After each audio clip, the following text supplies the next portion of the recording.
ایک بچہ آ گیا، یتیم بچہ. اس نے آ کے عرض کی حضور 3 گھر میں افراد ہیں، میں، میری بہن اور میری بیوہ ماں. والد حضور چلے گئے اور آج نہ 3 دن ہو گئے روٹی کوئی نہیں کھائی. میں اس منظر کو بھی جانتا ہوں کہ جب یتیم گھر میں اکٹھے بیٹھے ہوتے ہیں اور پتہ ہوتا ہے ان کو کہ ہماری اماں کے پاس آج پیسے کوئی نہیں اور گھر میں روٹی بھی کوئی نہیں، تو پھر ان کو بھوک ہی نہیں لگتی. ہاں نہیں لگتی. اماں پوچھتی ہے پتر روٹی کھانی ہے؟ نہیں میں تو سویرے جو کھایا تھا وہ ہضم ہی نہیں ہوا. اماں جی شاہی کوئی نہیں. یہ پردے اس طرح کر کے بچائے جاتے ہیں. ایک دوسرے کو تسلیاں دینا، ایک دوسرے سے پیار کا بڑھ جانا، ایک دوسرے کے لیے جذبات اور طرح کے بن جانا حکمت الہی کے تقاضے ہوتے ہیں. یا رسول اللہ صلی اللہ تعالی علیہ وسلم بیوہ ماں ہے، یتیم بہن ہے، 3 دن سے کھایا کچھ نہیں. قربان جائے وہ گھر جہاں سے کائنات کھاتی ہے ساری. حضور نے فرمایا بلال جا کے ساری ازواج مطہرات سے پوچھ گھر میں کیا ہے. حضرت بلال کہتے ہیں میں سارے گھاری پوچھ آیا، ٹٹول آیا، ٹوٹل 21 کھجوریں نکلی. یہ 2 جہاں کے شاہ ہیں اور پاس کچھ رکھتے نہیں. 2 جہاں کی نعمتیں ہیں، ان کے خالی ہاتھ میں حضور کے سارے گھر کو میں ڈھونڈ 21 کھجوریں نکلی تو لا کے میں نے پیش کر دی تو حضور نے ڈائریکٹ اس کو نہیں دی، نبی پاک نے اپنے ہاتھ پہ رکھ لی. اور کہتے ہیں پھر حضور نے نا اپنا منہ مبارک قریب کیا کھجوروں کے. صحابہ خود فرماتے ہیں کہ یہ جو حضور نے منہ مبارک قریب کیا نا تو نبی پاک برکت کی دعا کر رہے تھے. 21 کھجوروں پہ برکت کی دعا ہوئی. حضور نے اس بچے کو بلایا، تھپکی دی، فرمایا لے جا 7 تیری 7 تیری بہن کی. انہیں معمولی نہ سمجھنا ہو تو حضرت بلال کہتے ہیں حضور 3 بھی دے دینا کبھی تو 30 سال ختم ہی نہیں ہوتی.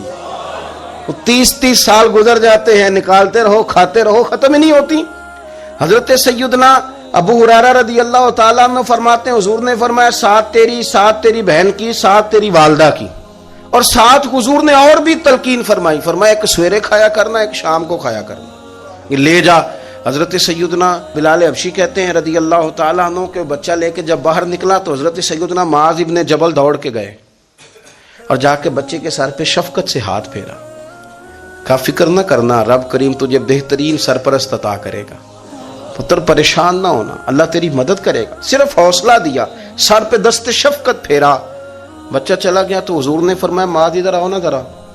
یا رسول اللہ حکم ہو. فرمایا کس چیز نے تمہیں اٹھایا بچے کے سر پہ ہاتھ رکھنے کے لیے؟ کس نے تمہیں کہا؟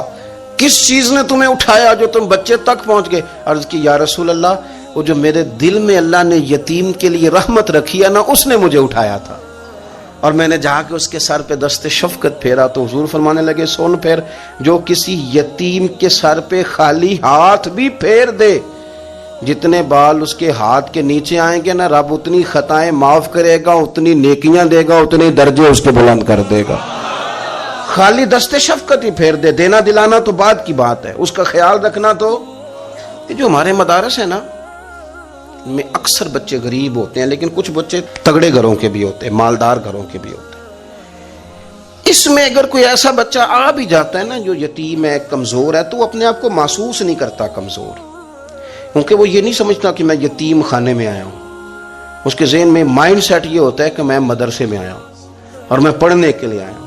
اور چونکہ وہ کچھ وزادار بچے، مالدار بچوں کے ساتھ وقت گزارتا ہے، اسی دسترخوان پہ بیٹھ کے کھاتا ہے، اسی کلاس میں سب کے ساتھ بیٹھ کے پڑھتا ہے، تو اس کی عزت نفس مجروح ہونے کی بجائے طاقت پکڑتی.